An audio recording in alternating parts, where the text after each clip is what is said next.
Hey y'all, welcome back to the Laid Back Homestead. I'm Crystal, and today we are expanding our garden. This wasn't originally in our plan for the spring 2026 season, but due to really poor germination rates and losing a bunch of plants to broad mites, I felt like this was something we really just needed to do. So we have a brand new garden bed that we're going to build out from start to finish. I'm going to show you what I'm filling it with and what we're going to plant in it to hopefully get a nice summer harvest. So today we're building out the 7.5 by 4 by 2 foot galvanized raised garden bed from WorkPro. And I'm not gonna lie, when this showed up, it was a lot bigger than I was expecting, which honestly works out perfectly because I needed more space than I thought. I will say I was actually really impressed with how this was packaged.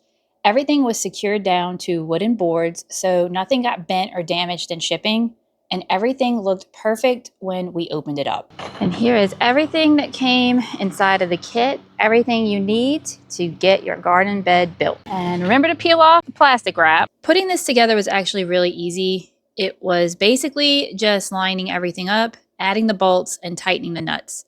Nothing complicated, and you don't need any special tools. Even though it's nice and lightweight and easy to move around, it does have these support bars in the middle, which is really nice so it doesn't start bowing out once you get all of the soil in there. So we got it built.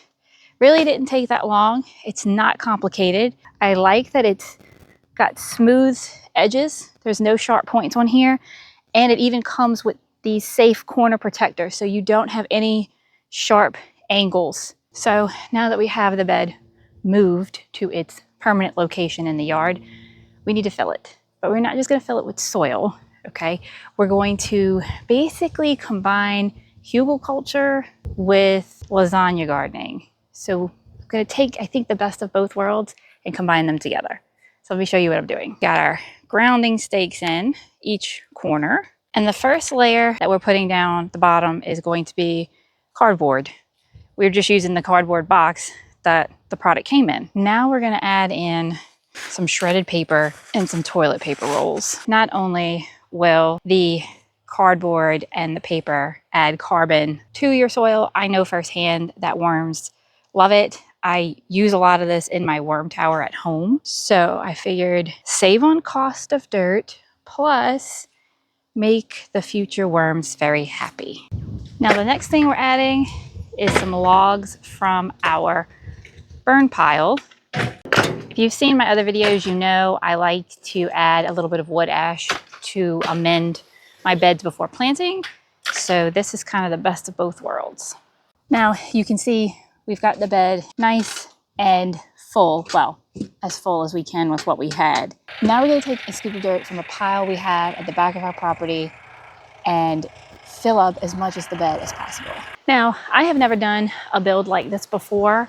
Typically at my house, I grow in self-watering buckets.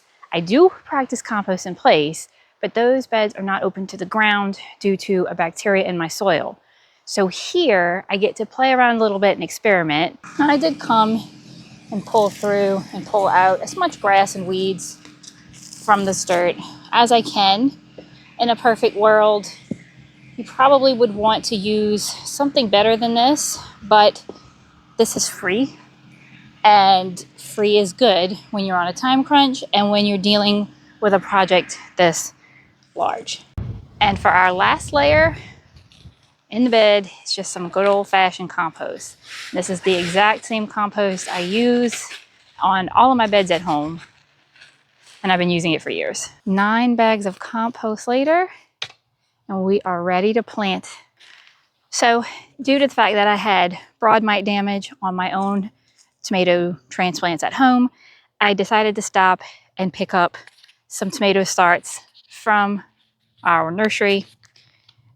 This is a Better Boy, which is an indeterminate variety. I also have some Celebrities, which is a determinate variety. Also going to be planting out a couple Creoles, which are a heat-tolerant variety. Very popular down here. We have some Sweet peppers, it's just generic, nothing fancy. Remember, this is like the emergency backup garden, okay? Nothing fancy. And then we also have, oh, this is some more Creoles. Okay.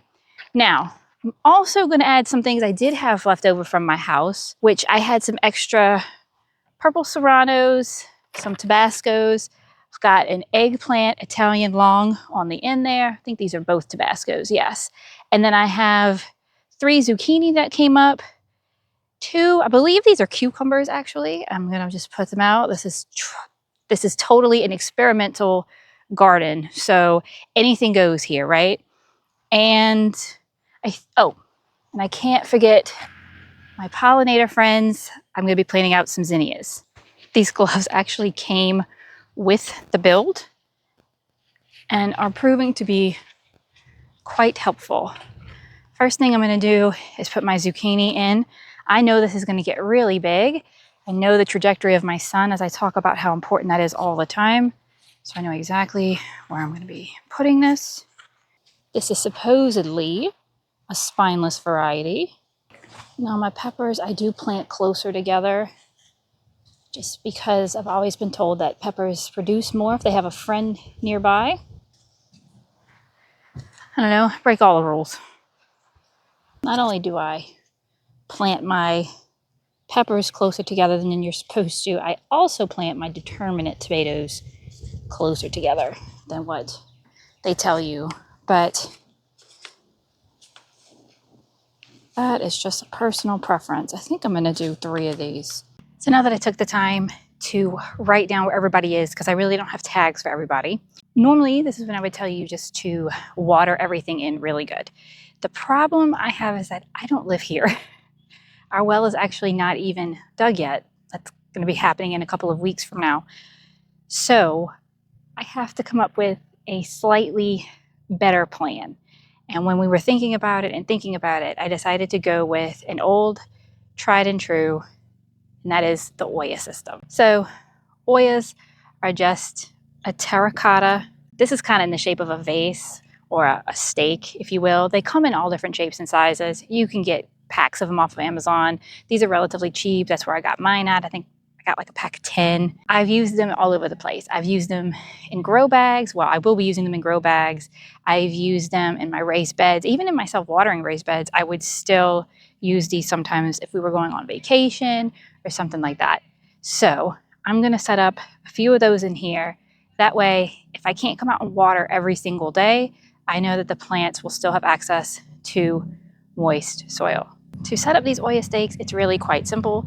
You just figure out where you want to put them and put them in the beds. So all I'm going to do is space them out around my bed. And now you're just going to fill your Olla stakes or your Ollas up with water. Now you could leave your Ollas just like that if you wanted to, if you didn't have a bottle. I keep old bottles around that I source from all over.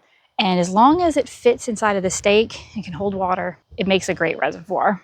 And once you have your bottle filled, just come over and turn it upside down, stick it in. Of course, an Olla system is not a replacement for watering your beds regularly, but it definitely can help extend your times between waterings.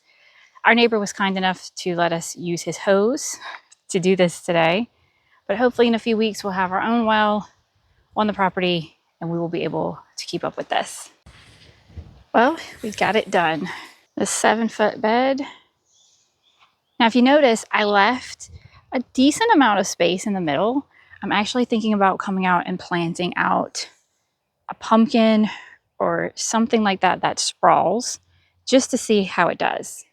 Well, this is our experimental chaos garden, our emergency backup plan for the spring and summer 2026 garden. Managed to get it all done in just one day. Came together very quickly. If you like this video or found it helpful, go ahead and give it a thumbs up. And if you want to see just how much we can harvest out of this one bed, I encourage you to subscribe. And until next time, stay blessed.